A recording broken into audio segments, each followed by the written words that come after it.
Good evening, ladies, and welcome to another weekly Word for Women. My name is Patty Howland, and the word we're going to look at this week is loneliness or lonely. But before we get started with that, I just wanted to let you know that if you missed the video last week when we looked at anxiety or worry or fear, that you can still view the video on our Facebook page or our YouTube page, and I've also posted a link to it on the Women's Ministry page of the church website. So if you didn't get a chance to watch it, you can take a few minutes and catch up. Now tonight, the word is loneliness, and I looked up the definition, and this is what it said: feeling of being alone, solitary, without companionship. You know, from the very beginning of creation, God designed us for companionship. It says in Genesis 2:18, it is not good for man to be alone.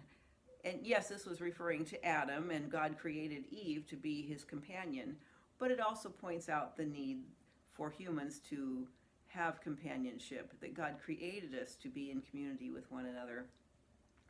Right now, with all of the COVID restrictions and people staying at home, I think all of us are experiencing a certain degree of loneliness, and that's why I wanted to let that be the focus word this week. Even extroverts, maybe especially extroverts, who get recharged by being in a group of people are really experiencing loneliness right now because they can't be around those people. But introverts like myself, who sometimes like the solitude and quietness, that's how we recharge. After a while, even that can get to be too much, and we are starting to feel greater feelings of loneliness. You might have heard the expression of being lonely in a crowd, and I know I've experienced that myself as an introvert, where I can be in a room full of people but still feel lonely because I don't need a lot of surface relationships. I crave one or two deep friendships, and so when I don't have that, I can look around a group of people and still feel very lonely. A verse that I came across in looking up ones that had to do with lonely or loneliness was Psalm 68, verses 5 and the beginning of 6. And I don't know if I just never paid attention to this second part of the verse before, but I don't remember really ever noticing it. The part I'm familiar with says, "A father to the fatherless, a defender of widows, is God in his holy dwelling." But then it says, "God sets the lonely in families." And that just really struck me. Yes, we have all been put into a physical family, but I think this is referring more to our spiritual family.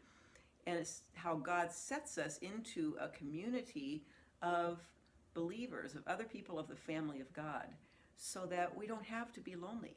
We have a built-in family. Even when our regular physical family might be far away, we can still have a church family nearby to support us and encourage us and help us to not be lonely. And I hope that you find that in your church family at Longview Community Church.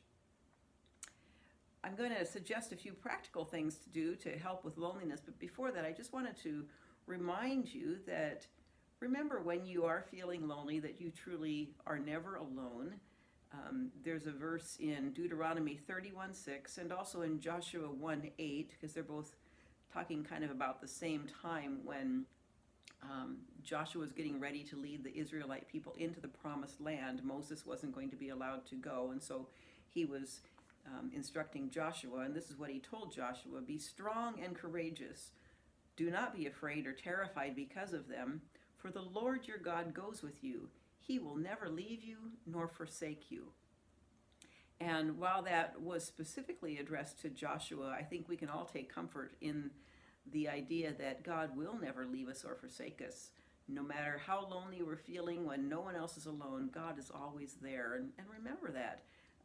A verse that is especially meaningful to me at night that I came across a little while ago is Psalm 42:8. And it says, "By day the Lord directs his love. At night his song is with me, a prayer to the God of my life."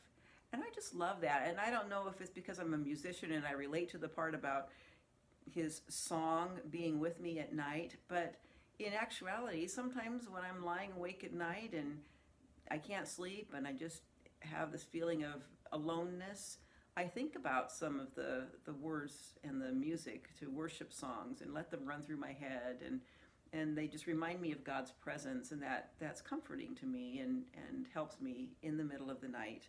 His song is with me. And speaking of the Psalms, that's a good thing to read.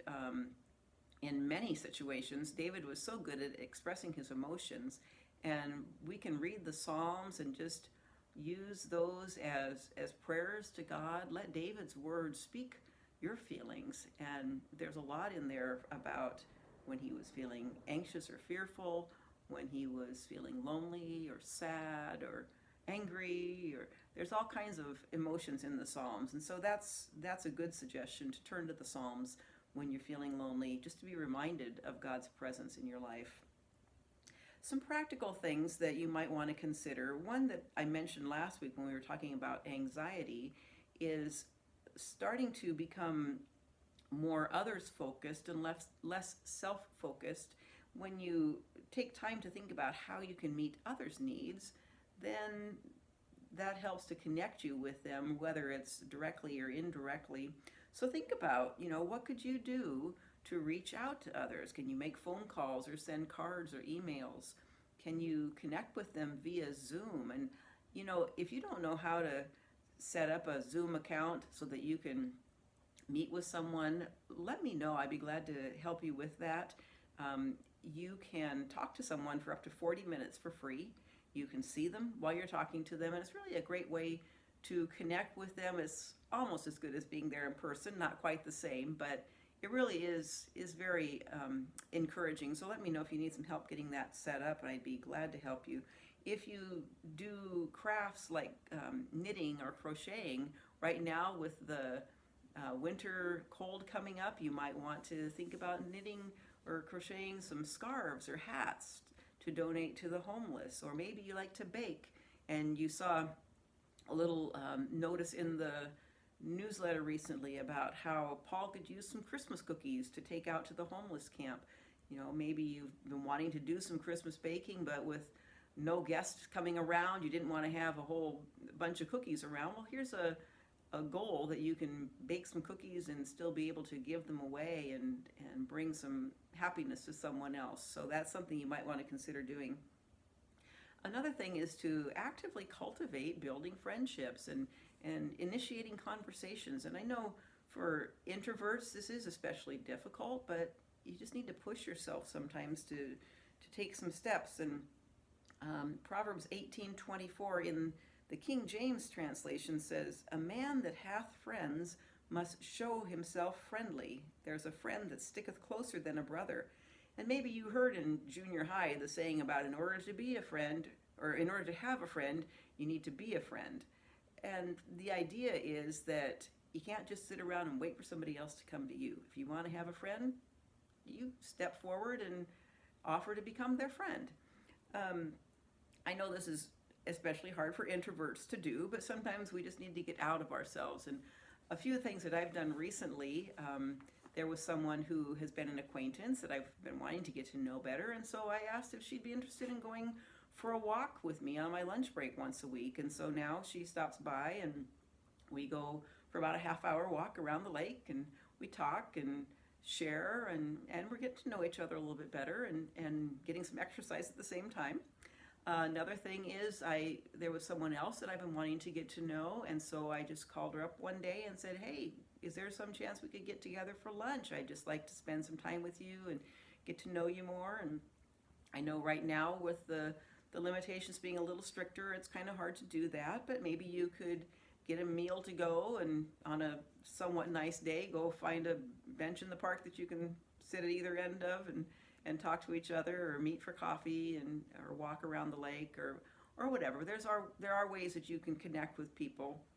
And as I mentioned with the FaceTime or Zoom, there's a friend of mine that I knew like 12, 13 years ago from work, and she lives in Texas. And when she heard that my husband had recently passed away, she got in touch with me and said that her husband too had passed away about 6 months ago. And so we've been calling each other about once a week, and on Thanksgiving we set up a Zoom meeting, and they didn't have a limit on the time because it was a holiday, and so she and I talked for an hour and a half just looking at each other on the camera, and it was great. It was like time hadn't passed at all, and it was a wonderful way to, both of us, we were home by ourselves on Thanksgiving, but we were able to share it with each other because we reached out and connected. Another thing that you might want to think about that was also mentioned in the newsletter this month is this idea of pen pals. If there's an interest, if you would like to take part in that, call the office. I will put you on a list, and then I will match you up with one or more pen pals, and you can write to each other old-fashioned letters. You can either handwrite them or type them, but we're trying to make it, the old-fashioned snail mail kind, where so you can get something in the mail and have something to look forward to.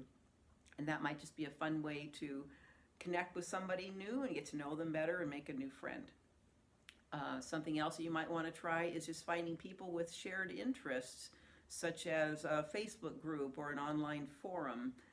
We do have several Bible studies and groups that are meeting at church. Most of them right now are meeting via Zoom, but we are hoping that there'll be a time when we can get back together in person again. And that might be something that you want to consider getting connected with. If you have any questions about that, you can either look on the church website on the Women's Ministry page or give me a call and I will help you find a group that you can become part of. A couple other resources that you might want to check out later on when you have some time that I found online when I was looking up, doing a little bit of research on this. One is called 10 More Ideas to Help with Loneliness.